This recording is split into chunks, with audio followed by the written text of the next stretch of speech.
What began as a routine fight clip quickly morphed into something much larger, a moment that felt less like a sporting event and more like the internet collectively witnessing a character unlock a broken move in a video game. Across Japanese broadcasts, short-form clips, and grainy re-uploads, one pattern kept repeating itself.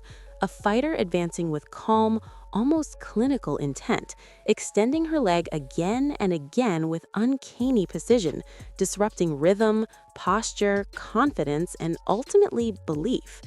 The commentary struggled to keep pace because what was unfolding didn't fit neatly into traditional analysis. This wasn't about combinations, volume, or strategy trees. It was about control. From the first minute, the distance was owned, the center denied, the opponent forced to react rather than act. Every step forward was punished. Every breath mistimed was met with another sharp intrusion. The fight slowed down for one person and accelerated into chaos for the other. And once that imbalance set in, it never corrected itself. The brilliance of the performance lay in how simple it looked. There was no frantic movements, no desperate exchanges, no sense of risk. The kicks came straight, fast, and repetitive, landing high, landing clean, and landing with a kind of inevitability that drained resistance before visible damage even set in. Faces reddened, guards lifted too late, balance shifted backward inch by inch. Observers noted how the strikes seemed to extend farther than expected, how the timing felt wrong in a way that is deeply uncomfortable for the person on the receiving end. That discomfort showed early. Shoulders rose, eyes widened. The opponent's face told the story before the referee ever needed to. This wasn't a brawl. It was a demonstration of range, discipline, and an almost stubborn refusal to complicate something that was already working perfectly. As the round progressed, the contrast became sharper. One fighter appeared increasingly frantic, trying to read a pattern that refused to evolve because it didn't need to. The other remained composed, weight-centered, posture upright, attacking from a place of balance rather than desperation. Punches landed too, clean and efficient, but they felt secondary, almost supportive, reinforcing the damage already done by the kicks. Even through the guard, the strikes carried authority. The body absorbed them, the arms absorbed them, and still the impact registered. There was no space to counter because space itself had been taken away. Every attempt to close distance was met with the same answer, again and again, until it stopped feeling like a tactic and started feeling like a statement. That is where the viral magic took hold. Social media thrives on clarity, and nothing is clearer than dominance that can be understood in seconds. These clips didn't require context or deep knowledge.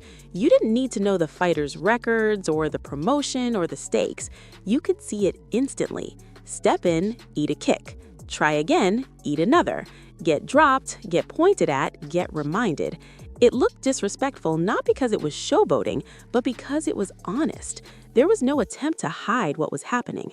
At a certain point, the fight felt solved. The opponent knew it, the crowd sensed it, the internet replayed it millions of times because it tapped into something familiar and satisfying. The idea of a single move overwhelming an entire system. Within days, the numbers exploded. Millions of views stacked on top of each other across platforms that usually struggle to give combat sports any sustained attention. This wasn't confined to hardcore fans. Gamers, anime fans, casual scrollers, people who had never watched a full fight in their lives were suddenly sharing the same clips, making the same comparisons, recognizing the same visual language. The rhythm of the kicks, the rapid-fire repetition, and the unmistakable resemblance to a special move pulled straight from pop culture. That instant recognition mattered. It bridged worlds that rarely overlap. Traditional highlights don't always translate well outside the sport, but this did.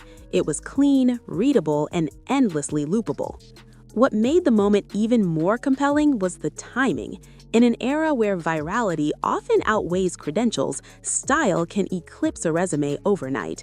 While other elite fighters quietly stack wins and titles, this performance broke through because it was made for the modern attention economy. Short clips thrive on repetition and clarity, and this style delivered both.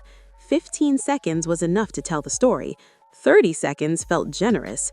Each loop reinforced the same message. This fighter wasn't just winning, she was imposing a rule set that others couldn't escape. Even celebrities took notice, amplifying the reach in ways traditional media never could. When someone with a massive following shares a clip, it stops being niche content and starts being culture. Still, beneath the viral noise sits a more serious conversation. This wasn't a gimmick or a fluke. The fighter at the center of this storm is young, undefeated, and finishing opponents at an alarming rate. The record is pristine. The knockouts are frequent.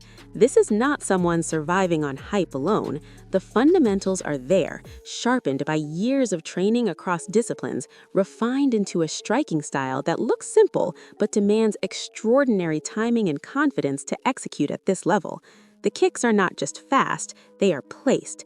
They land when opponents think they are safe, when they believe they have found an opening. That psychological pressure compounds with every exchange, making even experienced fighters hesitate, and hesitation is fatal at this level. The bigger question now isn't whether the performance was impressive, that part is settled. The question is, what comes next? Can this style continue to dismantle higher levels of competition? Does virality translate to lasting dominance? Or is it invite challengers who are studying every frame, looking for the crack in the armor? History offers examples in both directions. Some fighters burn bright and fade when the spotlight shifts. Others use that moment as a launchpad, forcing the sport to adapt to them rather than the other way around.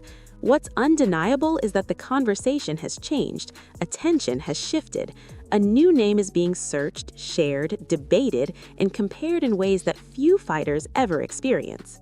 In the end, this moment captures something essential about modern combat sports. It's no longer just about who's the best on paper, it's about who can command attention, who can make dominance legible to a global audience scrolling at lightning speed. This performance didn't require context or deep knowledge. You didn't need to know the fighter's records or the promotion or the stakes. You could see it instantly. Step in, eat a kick. Try again, eat another. Get dropped, get pointed at, get reminded. It looked disrespectful not because it was showboating, but because it was honest. There was no attempt to hide what was happening. At a certain point, the fight felt solved. The opponent knew it, the crowd sensed it, the internet replayed it millions of times because it tapped into something familiar and satisfying. The idea of a single move overwhelming an entire system. Now I want to hear from you. Do you think this kind of viral dominance actually changes the hierarchy of women's combat sports, or is it just a moment that will pass once the hype cools? Can a style built on one devastating weapon continue to succeed as opponents adapt, or is that simplicity exactly what makes it so dangerous? Drop your thoughts in the comments, and if you enjoyed this breakdown, make sure to like the video, subscribe to the channel, and turn on notifications so you don't miss the next deep dive into the moments that are reshaping the fight game right in front of us.